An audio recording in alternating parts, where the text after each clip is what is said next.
Hi friends, chicken curry చేస్తున్నా. ఎక్కడో అనుకోకండి, మేమైతే సమ్మక్క జాతర వెళ్ళాము. సమ్మక్క జాతర వెళ్ళిన తర్వాత అక్కడ అమ్మవార్లను దర్శనం చేసుకొని అయితే మేము మధ్యలోకి వచ్చినాము. మధ్యలోకి వచ్చి చికెన్ కర్రీ చేసుకుంటున్నాము, వంట చేసుకుంటున్నాము. పొయ్యి మీద వంట అంటే చాలా బాగుంటుంది కదా. చూడండి, పొయ్యి మీద వంట చేస్తున్నాం మేము.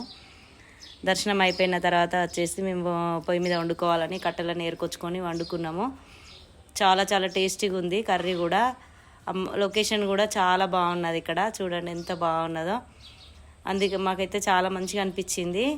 ఇట్లా వండుకొని తినడం అంటే అసలు ఎప్పుడు తింటాం, మనం ఎప్పుడు ఇంట్లోనే తింటాం కాబట్టి ఇట్లా బయటకు వచ్చి తింటే చాలా బాగుంటుంది అనేసి ఇక్కడైతే మేము వంట చేసుకొని తిన్నాం. చాలా నచ్చింది, మంచిగా అనిపించింది. అందుకని చెప్పేసి మేము ఇక్కడ లొకేషన్ కూడా బాగున్నదని చాలా లాంగ్ వచ్చినాము. లాంగ్ వచ్చేసి ఇక్కడ బాగున్న దగ్గర దిగి కట్టెలు అయితే ఏరుకొచ్చుకొని మేము వండుకున్నాం ఫ్రెండ్స్. చాలా బాగుంది. ఓకేనా ఫ్రెండ్స్? Okay, bye bye.